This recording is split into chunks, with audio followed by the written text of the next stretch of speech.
ओम शांति। आज का प्रातः क्लास है 23/12/68 का।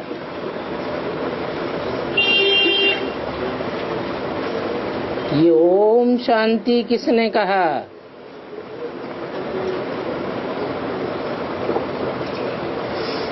आत्मा ने कहा। अविनाशी आत्मा ने कहा शरीर द्वारा। तो शरीर और आत्मा में कितना फर्क है?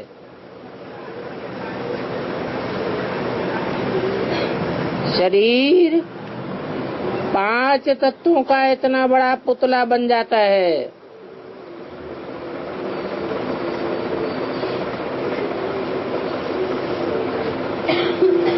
बल छोटा है, परंतु फिर भी आत्मा से तो बड़ा है ना।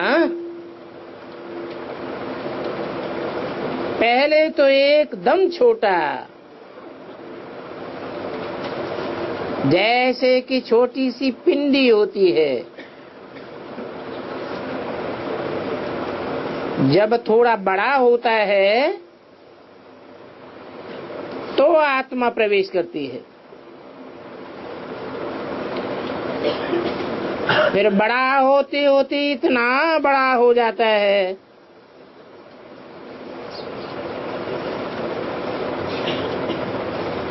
आत्मा तो चैतन्य है,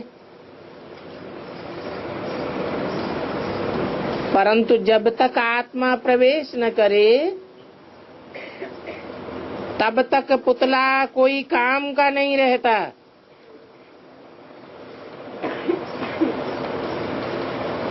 देखो कितना फर्क है। बोलने वाली तो जरूर आत्मा ही है, और वो आत्मा इतनी छोटी सी बिंदी है। वो कब छोटी बड़ी नहीं होती है। विनाश को भी नहीं पाती है।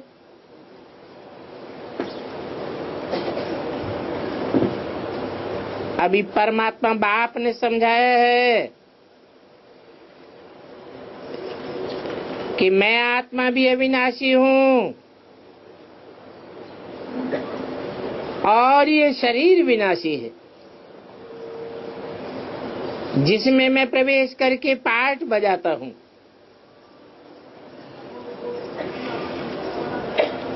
ये बातें तुम अभी चिंतन में लाते हो। आगे तुम न आत्मा को जानते थे न परमात्मा को जानते थे। सिर्फ कहने मात्र कहते थे ये परमपिता परमात्मा। आत्मा भी समझते थे, परंतु फिर कोई ने कह दिया तुम परमात्मा हो। अब ये किसने बताया? इन भक्ति मार्ग के गुरुओं ने और शास्त्रों ने बताया। सतयुग में तो ऐसे कोई बतलावेंगे नहीं।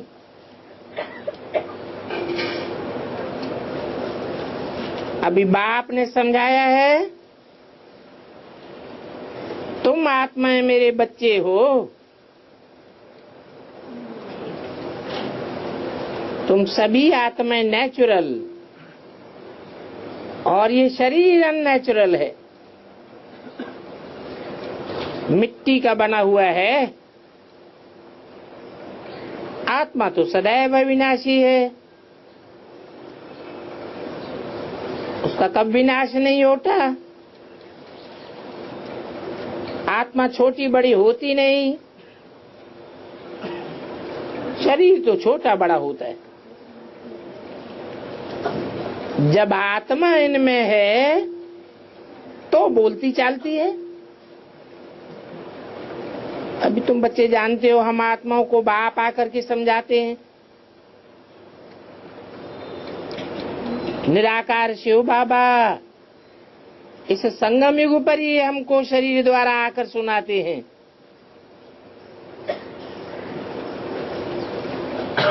ये आंखें तो शरीर में ही रहती हैं।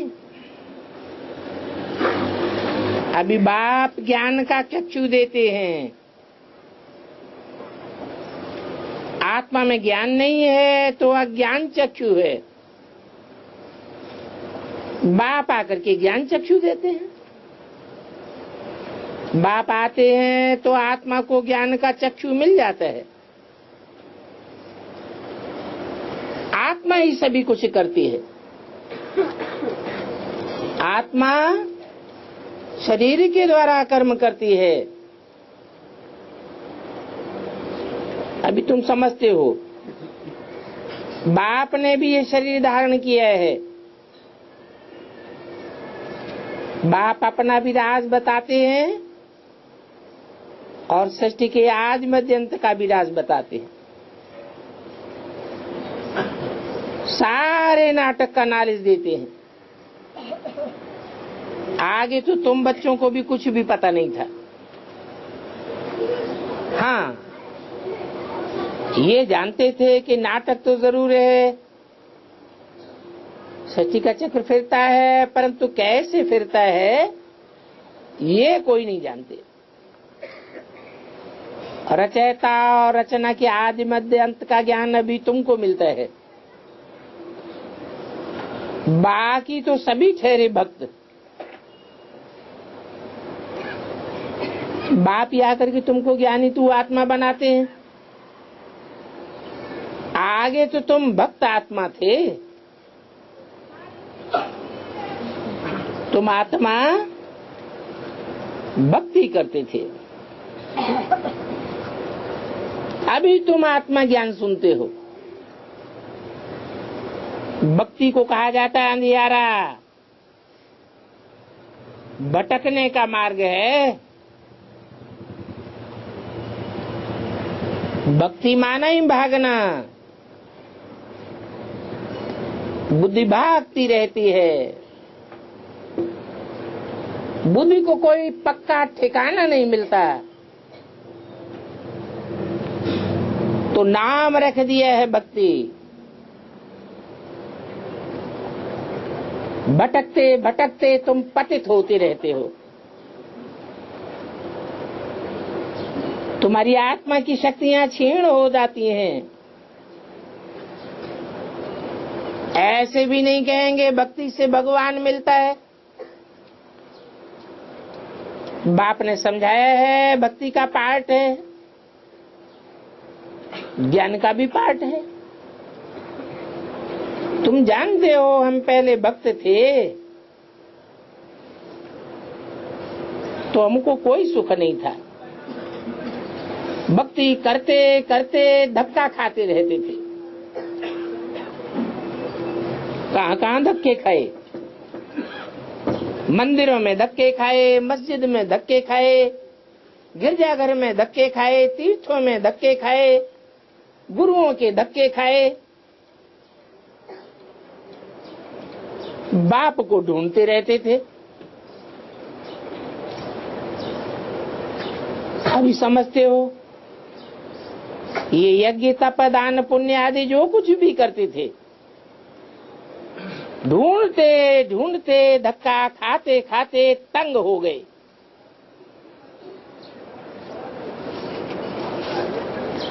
तमो प्रधान बनते गए, क्योंकि धक्के खाने से गिरना होता है ना। झूठे काम करना, छीछी होना होता है। पतित भी बन गए। ऐसे नहीं कि पावन होने के लिए भक्ति करते थे, भगवान से मिलने के लिए कोशिश करते थे। रड़ियां मारते रहते थे, हे भगवान आकर के पावन बनाओ। आत्मा समझती है पावन बनने बगैर हम पावन दुनिया में नहीं जा सकेंगे। ये नहीं समझते हैं कि पावन बनने बगैर भगवान से नहीं मिल सकते। भगवान को तो कहते ही हैं कि आकर के पावन बनाओ।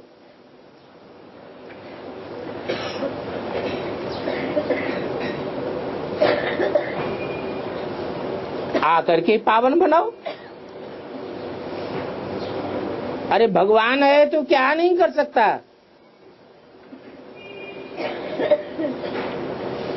आए बगैर पावन नहीं बना सकता।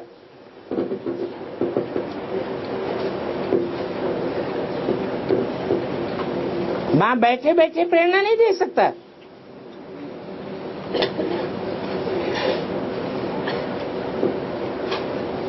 भगवान कोई छू मंतर नहीं करता है। जैसे हम इस दुनिया में आके पतित बने हैं,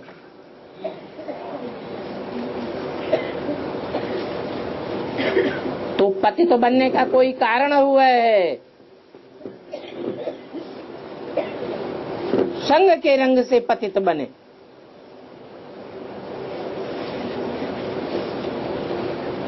देवताएं तो पावन थे। जब पावन थे तब अद्वैत दुनिया थी। अद्वैत माना ही देवता। द्वापर युग से द्वैतवादी दुनिया शुरू हुई। दो दो धर्म हुए, दो दो राज्य हुए, दो दो कुल हुए, दो दो मत हुए,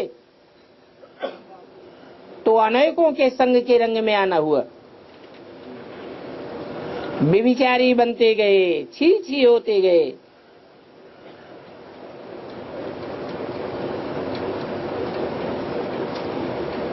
तो संग के रंग से पतित बने ना। अनेकों के संग के रंग से पतित बने। अब पावन बनने के लिए क्या चाहिए? जरूर ऊंचे से ऊंचे एक बाप का संग चाहिए।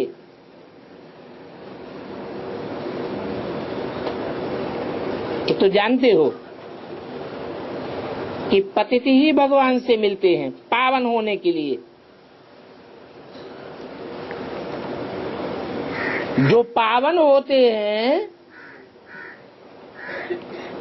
सन्यासी, गुरु आदि, उनसे तो भगवान मिलता ही नहीं। मिलता है?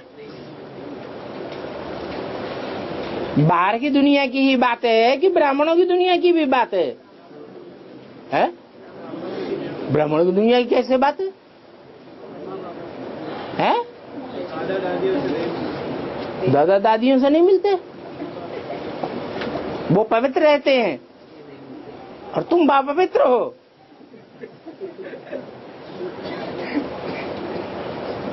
कहते हैं मैं गृहस्थियों से आकर के मिलता हूँ। अर्जुन गृहस्थ था ना।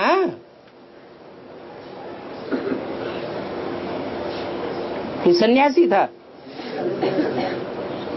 अर्जुन भी गृहस्थ था। तो पावन से भगवान नहीं मिलता है। सतयुग में थोड़े ही देवताओं से आकर के मिलेंगे। क्यों? देवताएं तो पावन होते हैं। भगवान आकर के तुम पतितों को पावन बनाते हैं और फिर तुम ये शरीर छोड़ देते हो। ये भी जानते हो कि पावन तो इस दुनिया में रह ही नहीं सकते। किस दुनिया में? पतित दुनिया में पावन रह नहीं सकते हैं। बाप तुमको पावन बना करके गुम हो जाते।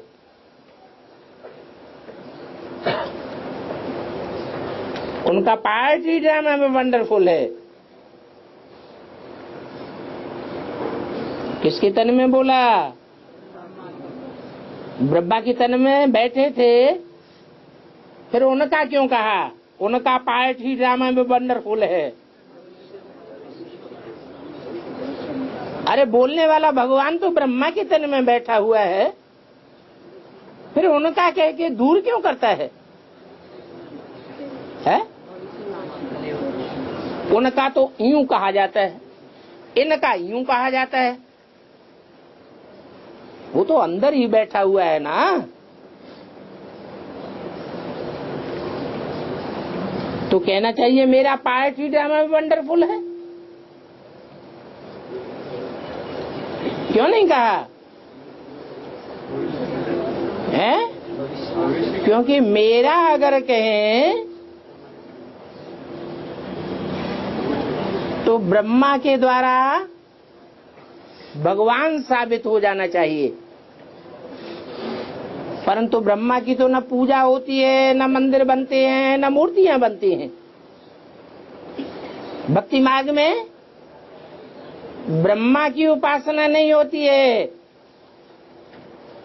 उपासना किसकी होती है? शंकर और विष्णु रूप की पूजा होती है।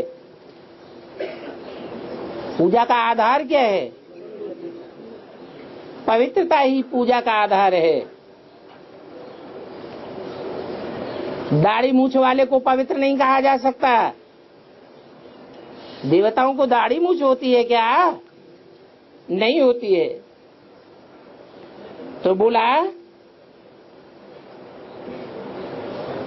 उनका पार्ट ड्रामा में वंडरफुल है। उनका कह के दूर इसलिए कर दिया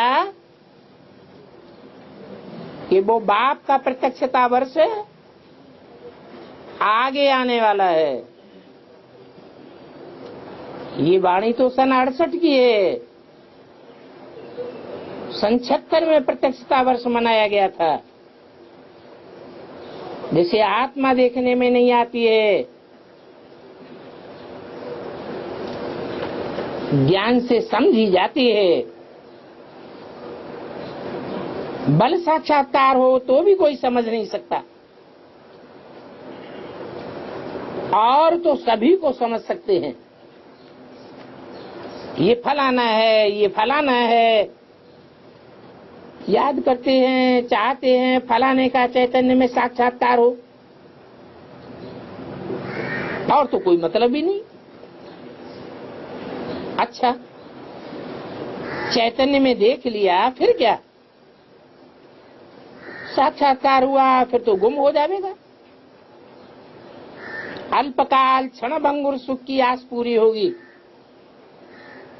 इसको कहा जाता है अल्पकाल क्षण भंगुर सुख। साक्षात्कार की चाहना थी, वो मिल गया, बस। ये अल्पकाल की प्राप्ति है भक्ति मार्ग की। यहाँ तो मूल बात है पतित से पावन बनने की। एक बार पतित आत्मा पावन बन जाती है तो लंबे काल के लिए सुख की प्राप्ति हो जाती है। कितना लंबे काल के लिए? 2500 साल के लिए संपूर्ण सुख शांति प्राप्त हो जाता है। तो तुम जानते हो कि हम आत्मा पावन बनेंगे तो देव आत्मा बन जाएंगे। 23/68 की वाणी का दूसरा पेज। पावन बन जाएंगे अर्थात स्वर्ग में चले जाएंगे। यहाँ संगम में ही पावन बनेंगे या सतयुग में जाके पावन बनेंगे? संगम में पावन बनेंगे। संगम में स्वर्ग कहाँ से आ जाएगा? यहाँ तो बाप बताते हैं कि पावन बन जाएंगे अर्थात स्वर्ग में चले जाएंगे।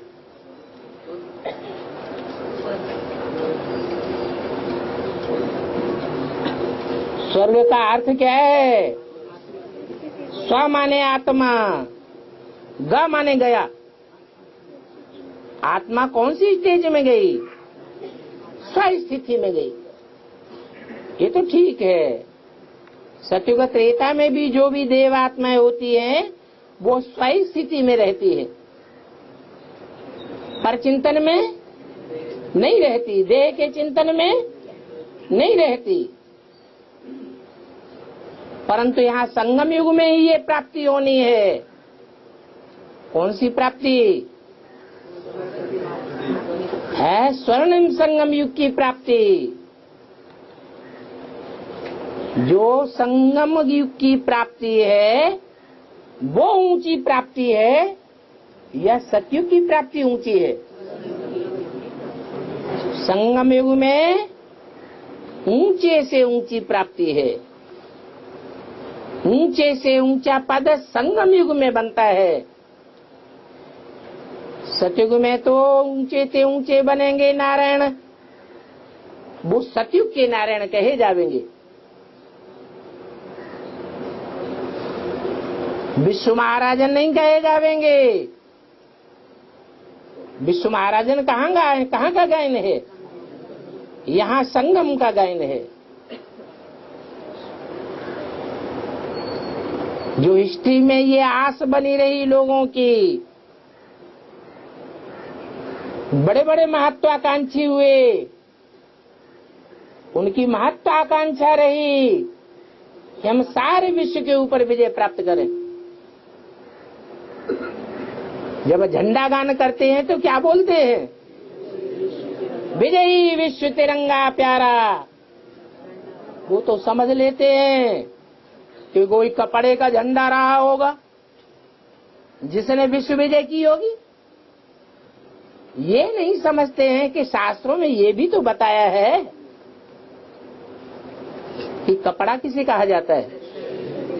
शरीर को ही कपड़ा कहा जाता है। तो 3 प्रकार के कपड़े एक दूसरे से जुड़े हुए हैं। जो 3 कपड़े हैं वो 3 प्रकार के संस्कारों की यादगार दिलाते हैं। 3 कार्य हैं उन शरीर रूपी वस्त्रों के: स्थापना, पालना और विनाश।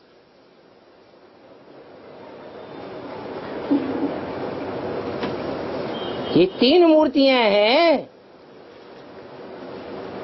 शरीर रूपी वस्त्र में लिपटी हुई, जो सारे विश्व के ऊपर विजय प्राप्त करती है। तब गायन होता है विजयी विश्व तिरंगा प्यारा।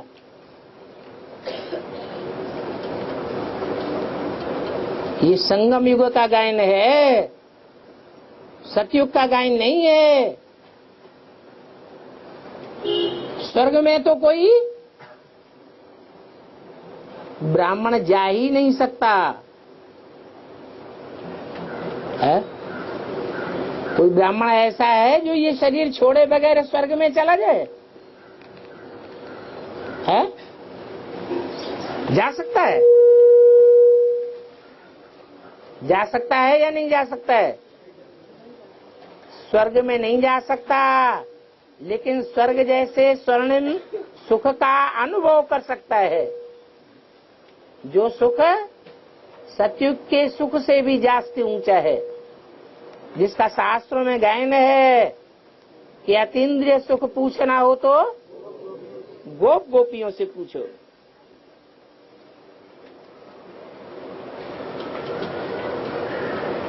काल चक्र में 4 युग मुख्य हैं जो सभी भारतवासी जानते हैं। उसमें भी सतयुग संपूर्ण स्वर्ग के रूप में गाया हुआ है, 16 कला संपूर्ण। परंतु उस स्वर्ग में कोई जा नहीं सकता जब तक कि वो समय ना आ जावे। सतयुग सृष्टि चक्र का एक समय का नाम है, समय का भाग है। शास्त्रों में तो लाखों वर्ष लिख दिए है।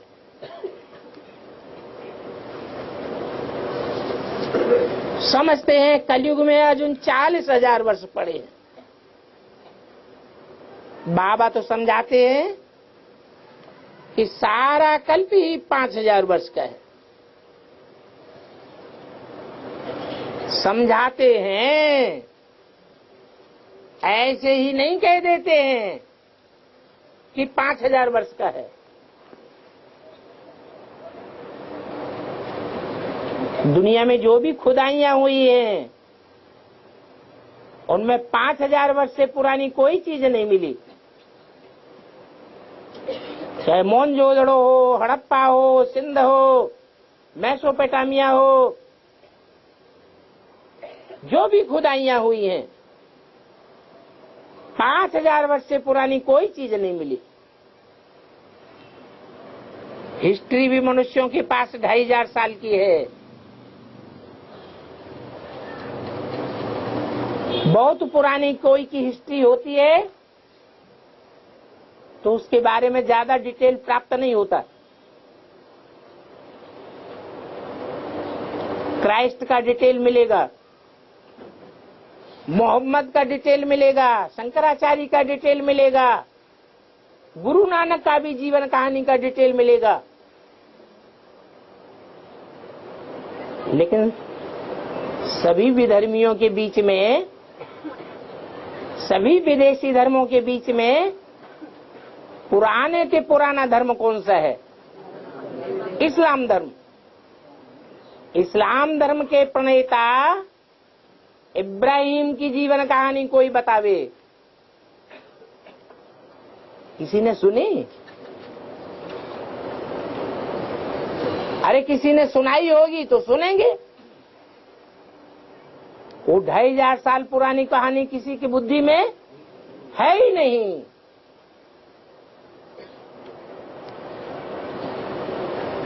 जितने भी द्वैतवादी धर्म आए हैं वो सब 2500 साल के अंदर आए। और द्वैतवाद जब से शुरू होता है तभी से दुख शुरू होता है। अद्वैत में है सुख और द्वैत में है दुख। दो मतें हो जाने से झगड़ा होता है, एक मत होने से कभी झगड़ा नहीं होगा। तो ये झगड़े की दुनिया है जहां हिस्ट्री लिखी जाती है। दुख के टाइम की यादगार बनती है। दुख का टाइम ज्यादा याद आता है। दुख का टाइम मुश्किल से बीतता है। तो दुख की हिस्ट्री लिखी गई है मनुष्यों के द्वारा। सुखी दुनिया सतयुग त्रेता की हिस्ट्री मनुष्यों के पास है ही नहीं। वो तो परमात्मा बाप आकर के बताते हैं। जो दुख की हिस्ट्री है वो 2500 साल की है। वो दुख में भटकना होता है, धक्के खाना होता है, भक्ति करते हैं, भागती रहती है बुद्धि। सतयुग त्रेता में तो देवताओं को बुद्धि को ठिकाना मिल जाता है। मैं आत्मा ज्योति बिंदु। कहीं भटकने की बुद्धि को दरकार ही नहीं। तो साबित हो जाता है कि भटकने की दुनिया है 2500 वर्ष और मनोबुद्धि रूपी आत्मा के एकाग्र होने की दुनिया है 2500 वर्ष। दुख की दुनिया 2500 वर्ष और सुख की दुनिया भी 2500 वर्ष। इस तरह 5000 वर्ष का कल्प है। न जानने के कारण मनुष्य अंधियारे में है। इसको कहा जाता है घोर अंधियारा। कोई में ज्ञान नहीं है। ज्ञान नहीं है तो जरूर अज्ञान है। अज्ञान है तो भटकते हैं। भक्ति मार्ग है। रावण जब से आता है तो भक्ति भी उनके साथ है।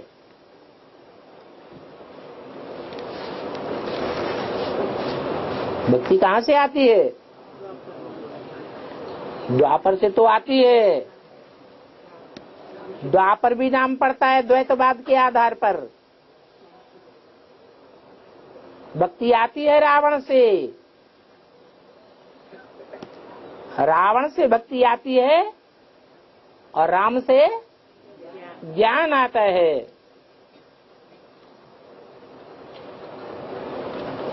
और जब बाप आते हैं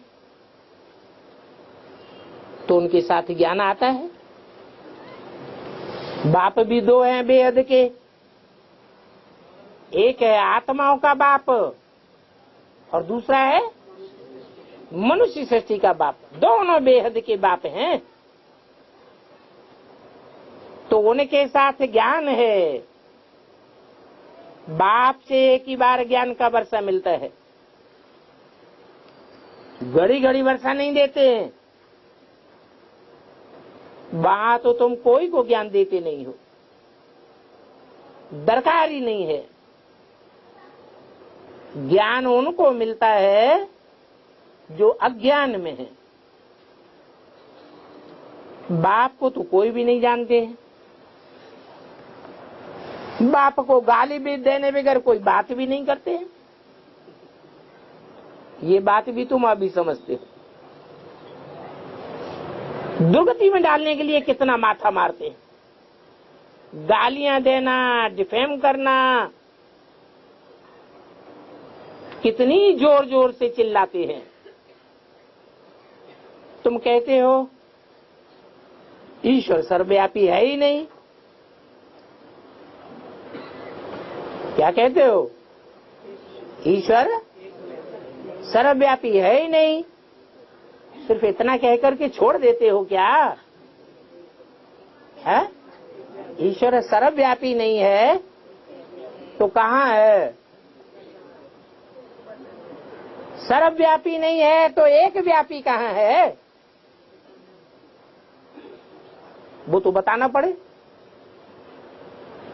अगर नहीं बताते हो तो इससे साबित होता है कि तुमको भी पता नहीं है।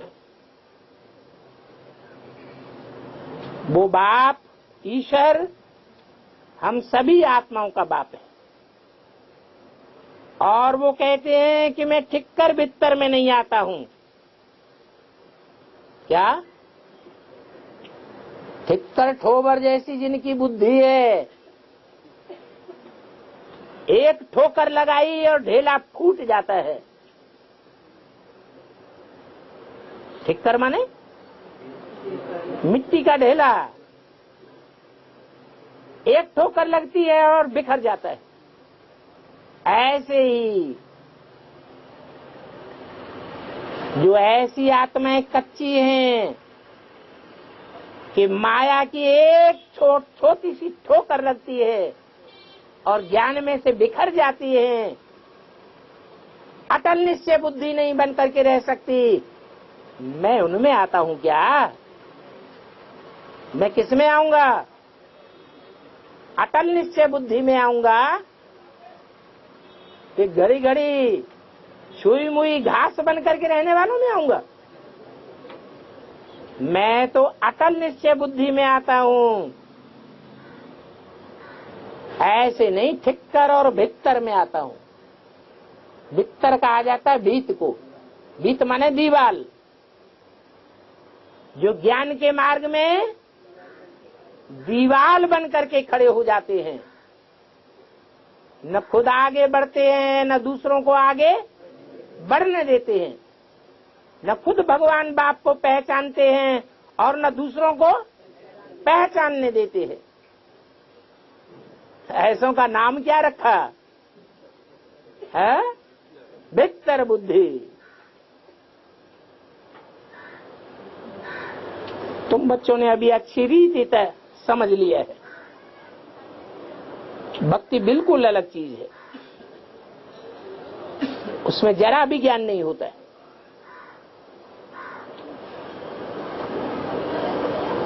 भक्ति में समय ही सारा बर्बाद चला जाता है।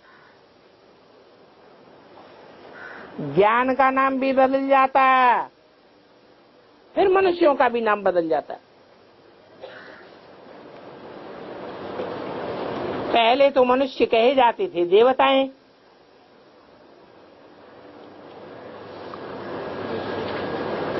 फिर 2 कलाएं कम हुई तो क्षत्रिय कहे गए, फिर वैश्य, फिर शूद्र। वो हैं दैवी गुणों वाले मनुष्य और ये हैं आसुरी गुणों वाले मनुष्य। बिल्कुल ही छी बन गए।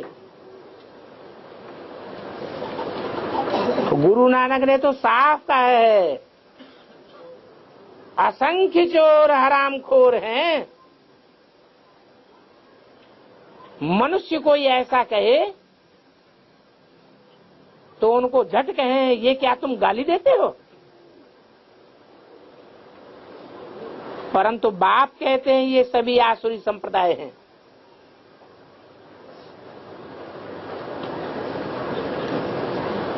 तुमको क्लियर करके समझाते हैं। वो रावण संप्रदाय है और ये राम संप्रदाय है। गांधी भी कहते थे हमको राम राज्य चाहिए।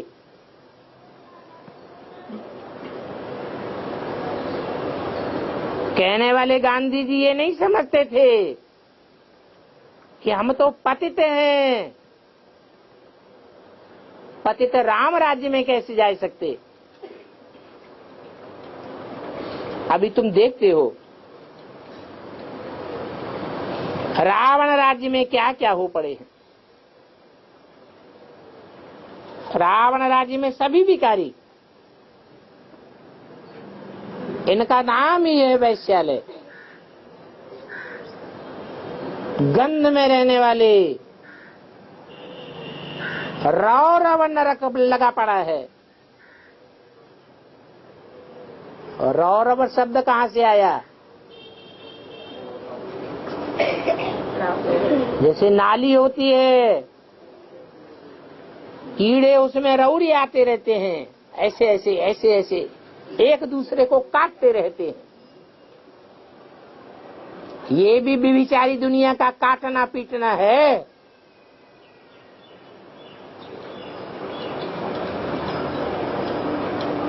इस समय के मनुष्य विषय वैतरणी नदी में पड़े हुए हैं।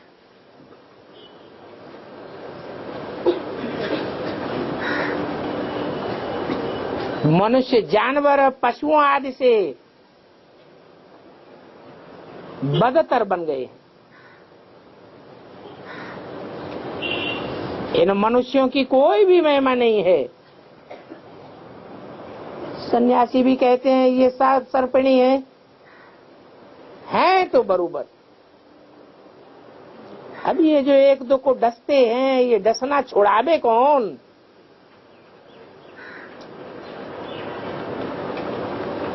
है इसका कहीं अंत है?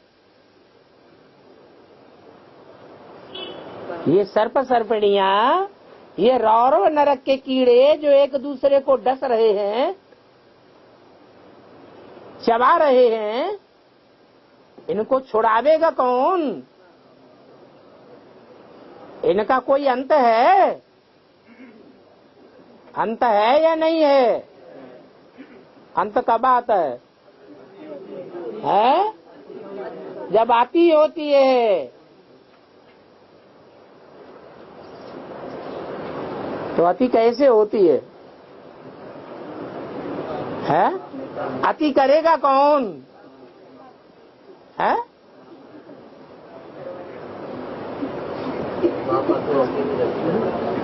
अति का अंत होता है।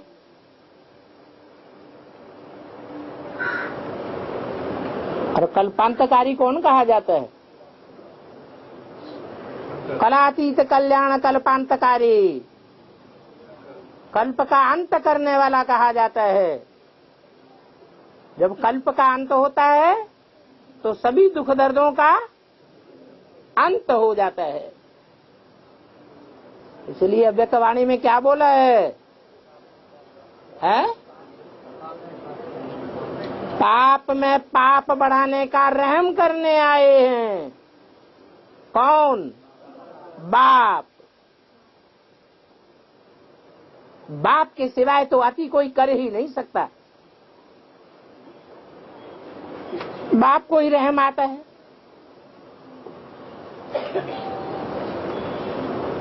दिखाते हैं असुरों और देवताओं की युद्ध लगी,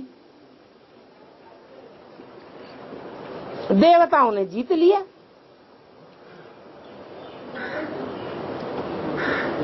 ये है कहाँ की बात? सतयुग में देवासुर संग्राम दिखाया है, त्रेता में राम रावण युद्ध दिखाया है, द्वापर में कौरव पांडव युद्ध दिखाया है।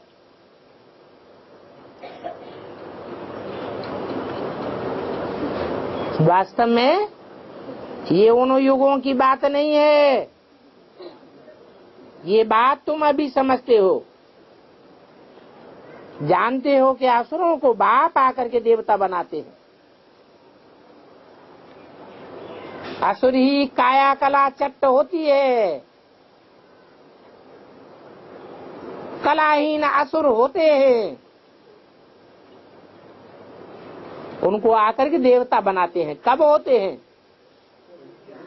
कलयुग के अंत में। द्वापर त्रेता और सतयुग की बात नहीं है। और इसमें लड़ाई आदि की भी बात नहीं है। 5 विकारों पर जीत पहन करके तुम असुर से देवता बन जाते हो।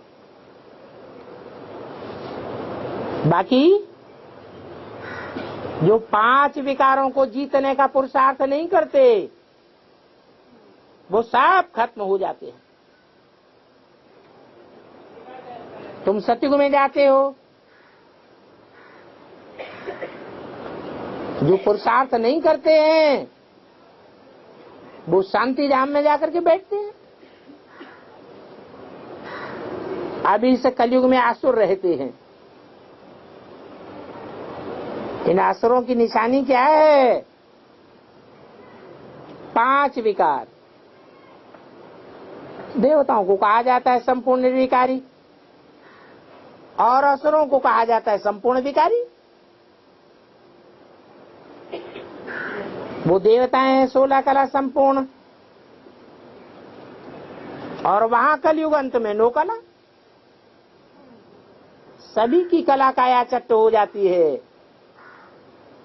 अभी बाप बैठे बच्चों को समझाते हैं। बाप आते ही हैं पुरानी आसुरी दुनिया को चेंज करने। आने का मकसद क्या है?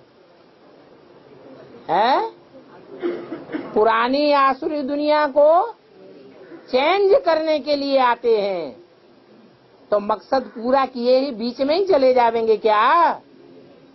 है वो तथाकथित ब्राह्मण क्या समझते हैं कि बाप ब्रह्मा तन में आया और ज्ञान सुना के चला गया। अरे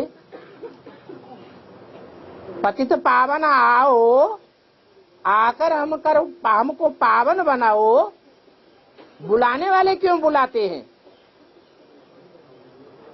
है? ये तो नहीं कहते आओ ज्ञान सुनाकर चले जाओ। क्या कहते हैं? हम पतित बन गए हैं, पतितों को आकर के पावन बनाओ।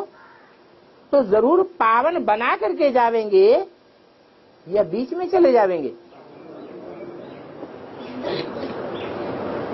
जरूर पुरानी आसुरी दुनिया में आवेंगे। ये पुरानी आसुरी दुनिया कब कहें? कहते हैं घोर अंधियारी रात्रि में आते हैं। भक्ति मार्ग में शिव जयंती मनाते हैं या महाशिवरात्रि मनाते हैं? महाशिवरात्रि का क्या अर्थ है? ऐसी घोर अंधियारी अज्ञान की रात्रि और कभी न हुई है और न उसके आगे होगी। तो कौन सी अज्ञान की अंधियारी रात्रि है? सन 36 है? 36 में कहें, घोर अज्ञान की रात्रि कहें, है? अरे हाँ या ना?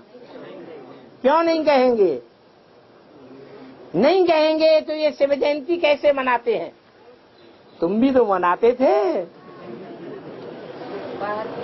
है? बाहर की दुनिया की देखा दुनी। घोर अज्ञान की रात्रि तब कहेंगे जब बाहर की अज्ञानी दुनिया, वो तो अज्ञान में है ही, लेकिन जिनको बाप आकर के पढ़ाते हैं, माँ के रूप में आकर के पढ़ाते हैं, फिर बाप के रूप में भी आकर के एडवांस नॉलेज देते हैं, जिनके लिए बताते हैं कि ज्ञान लेने के बाद अगर पाप कर्म करेंगे तो 100 गुना बोझ चढ़ेगा। ऐसी ज्ञानी तू आत्माएं जिनके लिए शास्त्रों में बोला गया है कि ज्ञानी तू आत्मा मुझे विशेष प्रिय है, वो ज्ञानी तू आत्माएं भी अज्ञान में इतनी सराबोर हो जाती है कि आए हुए बाप को नकार देती हैं।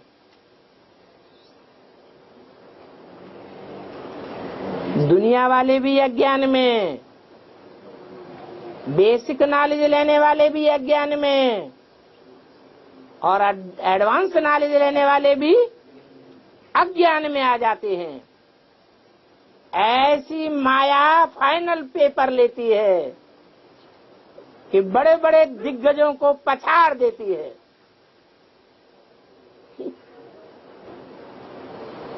उस पहचान की परीक्षा में सिर्फ 8 पास होते हैं। जो गायन है, मनुष्याणाम सहस्रेषु कश्चित् एतत् सिद्धये, फोटो में से कोई 500-700 करोड़ मनुष्य हैं, उन करोड़ों में से कोई आत्माएं हैं।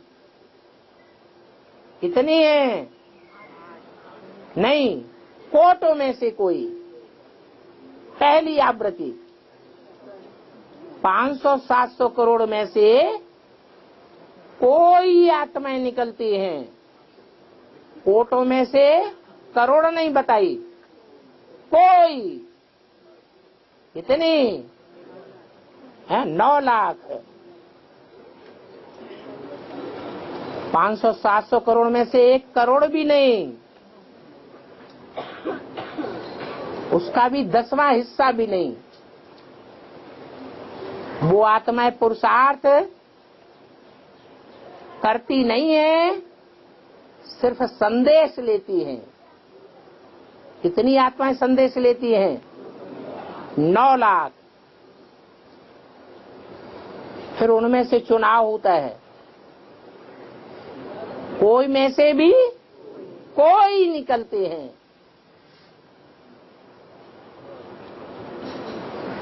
तो ऐसी थोड़ी आत्माएं बाप को पहचानने योग्य निकलती हैं अंत में, बाकी सब अज्ञान की निद्रा में, घोर अज्ञान की नींद में सो जाते हैं। इसलिए उस रात्रि का नाम क्या है? घोर अज्ञान अंधकार की रात्रि। रावण राज्य वैश्यालय को शिवालय आकर बनाई देते हैं।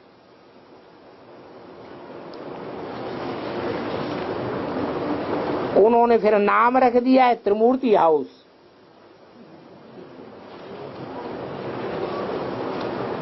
क्या नाम रखा है? त्रिमूर्ति हाउस। एक हाउस है कि 3 हाउस हैं?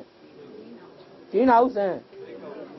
हाउस तो एक ही है, उसका नाम रख दिया है त्रिमूर्ति हाउस। इसका ज्ञान से क्या लेन देन?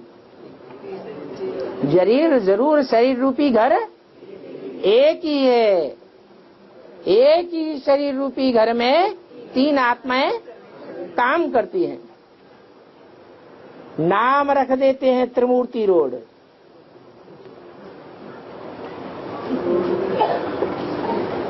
ये 2 नाम लिए, ये कौन से शहर में है? दिल्ली में ही है। दिल्ली की ओर ही इशारा क्यों किया? क्योंकि बाप की प्रत्यक्षता दिल्ली में ही होनी है, आगे थोड़े ये नाम थे। जब से संगम युग शुरू हुआ तब से ये नाम रखे गए। अभी क्या होना चाहिए है? जरूर त्रिमूर्ति हाउस, वो त्रिमूर्ति बाप का बताया हुआ रास्ता संसार में प्रत्यक्ष होना चाहिए। जो लोग जाने कि ये सारी दुनिया किसकी है,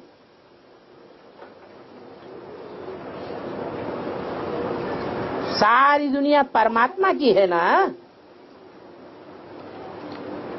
परमात्मा की दुनिया है, जो आधा कल्प पवित्र और आधा कल्प अपवित्र रहते हैं।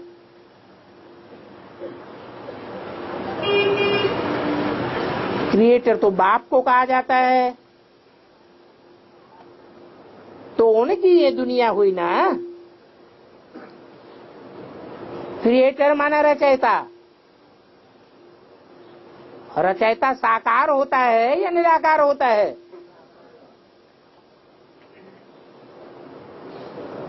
रचयिता तो जरूर साकार में चाहिए, रचना भी साकार में चाहिए।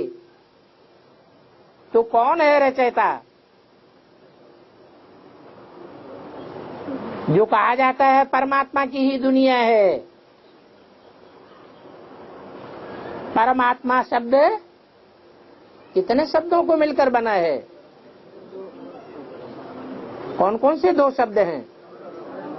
परम प्लस आत्मा।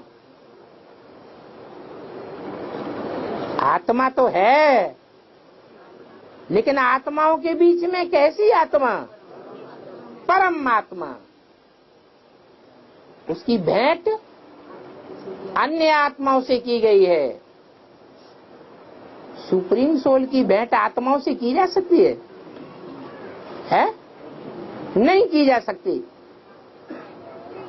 वो तो तुरीय सोल है, जन्म मरण के चक्र में आने वाली आत्मा नहीं है।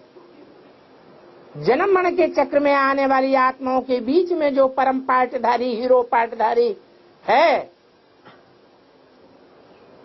पहले सीन से लेकर के आखिरी सीन तक भी पार्ट बजाता है, ऑलराउंड पार्टधारी है, उसी को क्रिएटर कहा जाएगा। इसलिए मुरली में बोला है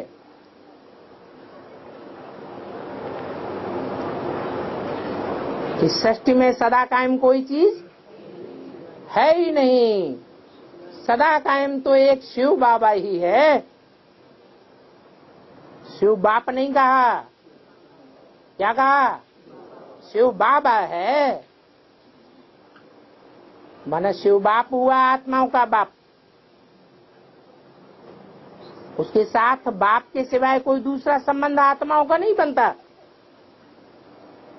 ऐसे नहीं कि वो ग्रैंडफादर भी है, नहीं, वो सिर्फ हमारा बाप है। तो ये सारी दुनिया क्रिएटर की हुई ना। बाप समझाते हैं मैं ही मालिक हूं। जो बाप समझाते हैं मैं ही मालिक हूं, उस मालिक का नाम कौन से जिले में गाया जाता है? जो मुरली में भी गाया हुआ है, फर्रुखाबाद में बोला है। फर्रुखाबाद के लोग मालिक को बहुत मानते हैं। वो मालिक साकार है या निराकार, उनसे जाकर पूछो। निराकार तो विश्व का मालिक हो न सके। तो बाप कहते हैं मैं इस मनुष्य सृष्टि का बीज रूप चैतन्य हूं, ज्ञान का सागर हूं। क्या कहा? ज्ञान का सागर हूं या ज्ञान सूर्य हूं? है?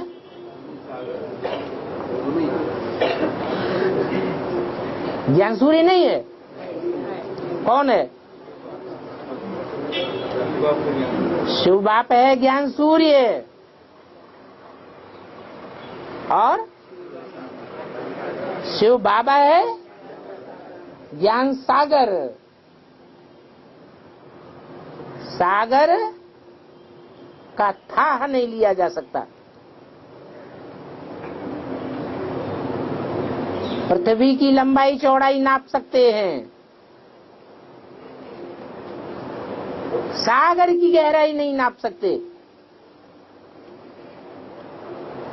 सागर और पृथ्वी मेल में है, उनको जुदा नहीं किया जा सकता। जुदा किया जा सकता है? नहीं किया जा सकता। जैसे शिव और शक्ति को जुदा नहीं किया जा सकता, शिव और शिवा को जब जुदा नहीं किया जा सकता, वैसे पृथ्वी और सागर को भी जुदा नहीं किया जा सकता। तो ज्ञान सागर बाप कहते हैं मेरे में सारा ज्ञान है, मेरे सिवाय यह ज्ञान और कोई में नहीं है। वो तो ठीक है, बीज में वृक्ष का सारा ज्ञान होता है। तो तुम समझ सकते हो इस चक्र का नॉलेज बाबा में ही है, बाकी तो सभी हैं गपोड़े। क्या कहा? चक्र का सही और सारा ज्ञान किसमें है? बाबा में है, बाकी सभी। ये क्या मतलब हुआ?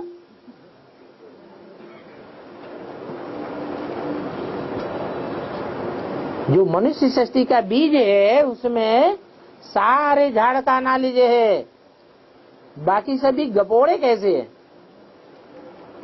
ये इब्राहिम, बुद्ध, क्राइस्ट, ये अपने अपने धर्म के बीज नहीं है क्या? है? नहीं है, बीज तो है। तो क्या ये गपोड़े हैं? उनमें अधूरा ज्ञान है, सारे सृष्टि चक्र का ज्ञान नहीं है।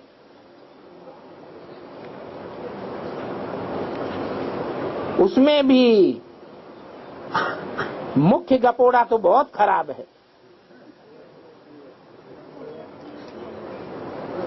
क्या? भगवान सर्वव्यापी है।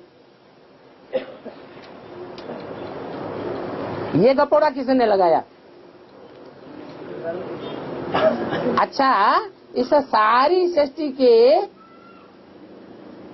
बीच में जो भी पाठधारी हैं, उनमें शिवो अहम का मुख्य गपोड़ा लगाने वाला कौन? यहाँ ब्रह्मा कुमारियां भी बैठी हुई हैं, लड़ाई लड़ेंगी।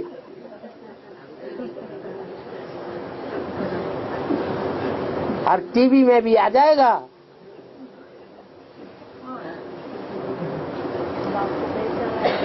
ब्रह्मा बाबा कैसे?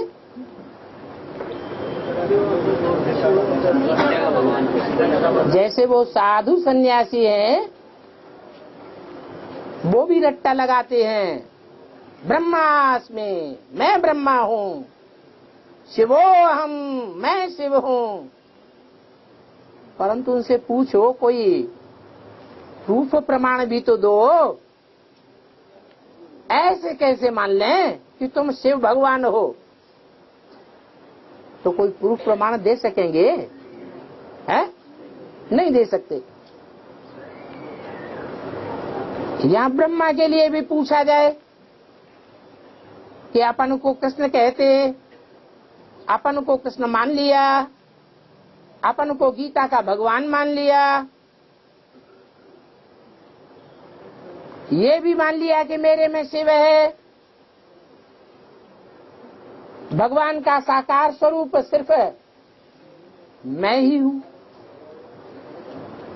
फिर इसका कोई प्रूफ प्रमाण है?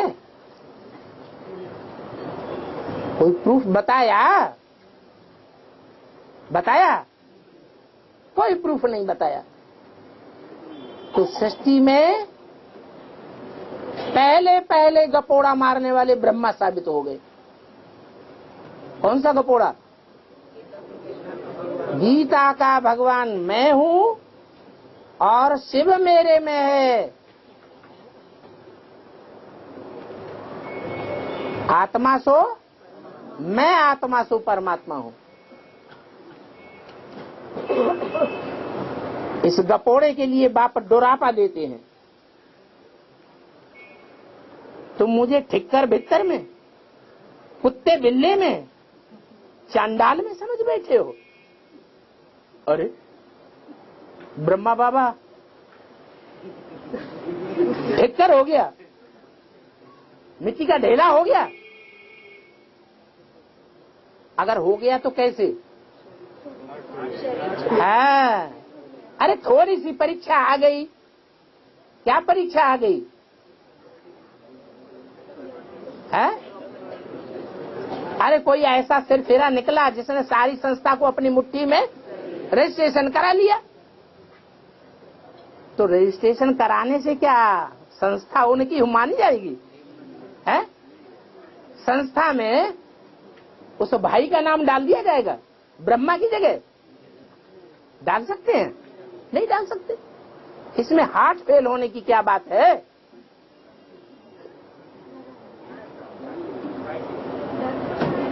अरे ब्रह्मा कुमारी आश्रम तो क्या, सारी दुनिया की बड़े से बड़ी संस्थाएं भी अगर कोई दूसरे मनुष्य के मुट्ठी में आ जाएं तो भी हिम्मत नहीं हारना चाहिए। हार्ट फेल नहीं होना चाहिए, क्योंकि मुरली में बाप ने बोला हुआ है योगियों का हार्ट फेल नहीं हो सकता। जो राजयोगी हैं वो तो विश्व के बादशाह बनते हैं। जो विश्व की बादशाही लेने वाले हैं उनका हार्ट फेल कैसे हो सकता है? तो बाप डोरापा देते हैं कि तुम मुझे ठिक्कर भित्तर कुत्ते बिल्ले चांडाल में सोच बैठे हो।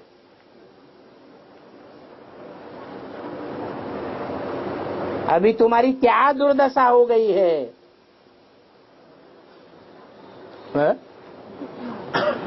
दुर्दशा?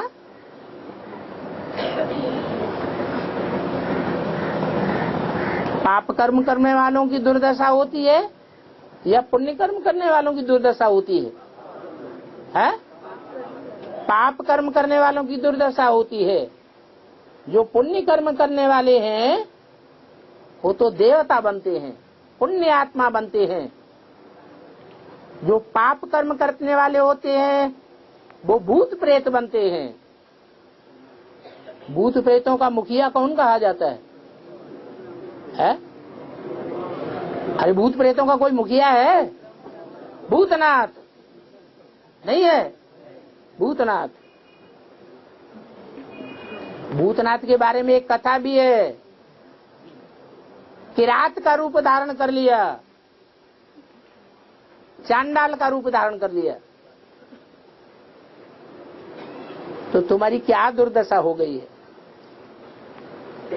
नई दुनिया के मनुष्यों में और पुरानी दुनिया के मनुष्यों में रात दिन का फर्क है।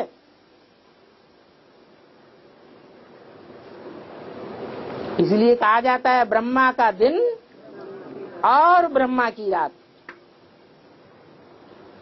ब्रह्मा की रात होती है तो घोर अंधेरा हो जाता है, और वही ब्रह्मा से विष्णु बनता है तो घोर सोझरा हो जाता है।